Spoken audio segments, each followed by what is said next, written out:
I'm Ben Percy, and I am here in the stacks at Third Eye Comics. All right, I'm here browsing at Third Eye Comics, and I want to call attention to three titles that I love.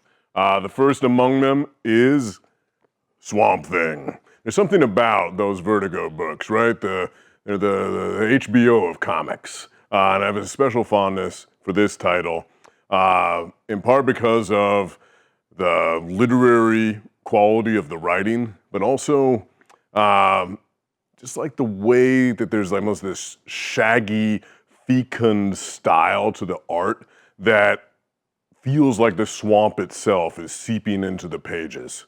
If you take a look at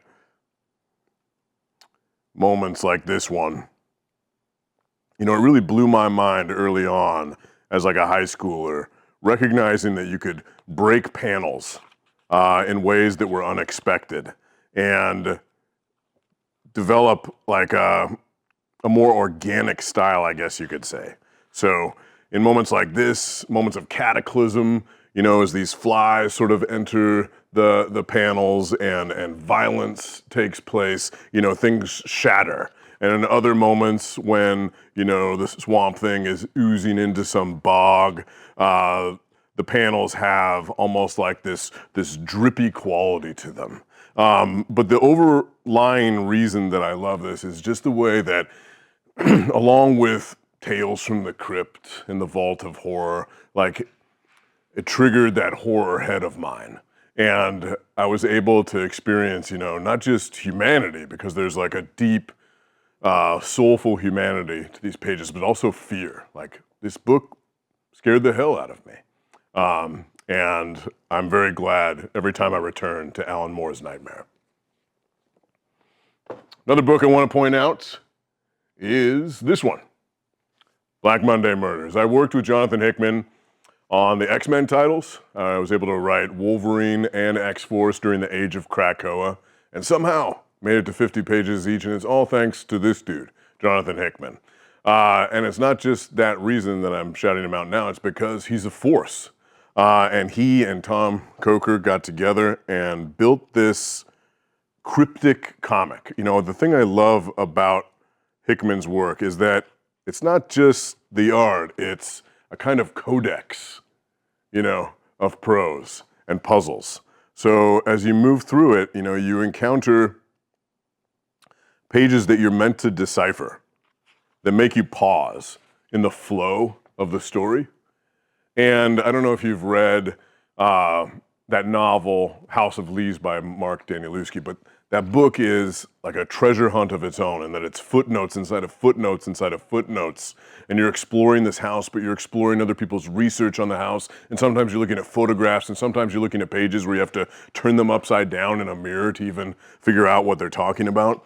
And that is, the treasure trove available to you in a Jonathan Hickman book. This one has a moment that I'm thinking of just right now that deeply disturbed me, where this guy who's being interrogated starts to slam his face repeatedly into a table because he's essentially got a force running through him, a dark undercurrent that doesn't want him to reveal everything that might be trapped inside of him. So the bam, bam, bam, that visceral experience I've seen replicated now. I'm convinced that like moments in Talk to Me and Long Legs all spring out of Black Monday Murders. So again, if you want that nightmare, which, I always want to ride the nightmare, pick this book up. But it also just like Coker's style, it's like, I don't like a clean line, I like a rough line. And as you can see from the cover art right here, like there's something about that, that sort of gritty, almost charcoaly effect that just makes like our reality seem to glitch a little, and the supernatural seem that much more possible.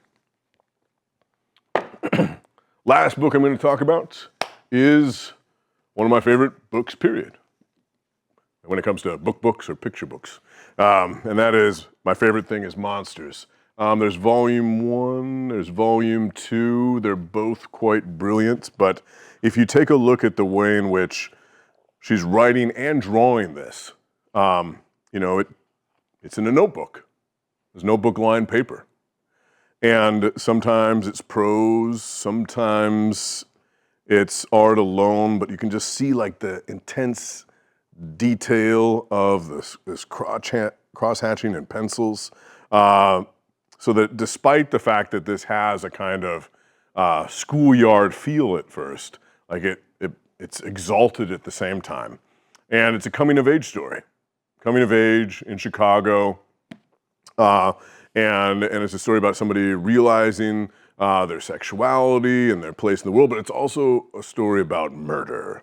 And I absolutely love it as just a personal journey and as a historical document and as a kind of detective story into, you know, with this kid as our Sherlock Holmes, this detective story into what has happened when it comes to you know, a death, but also a detective story into like her soul and figuring out who she might be, where she and how she might belong. So there's 3 titles that you should absolutely pick up and shove in your eyeballs. Thanks for browsing this deck with me.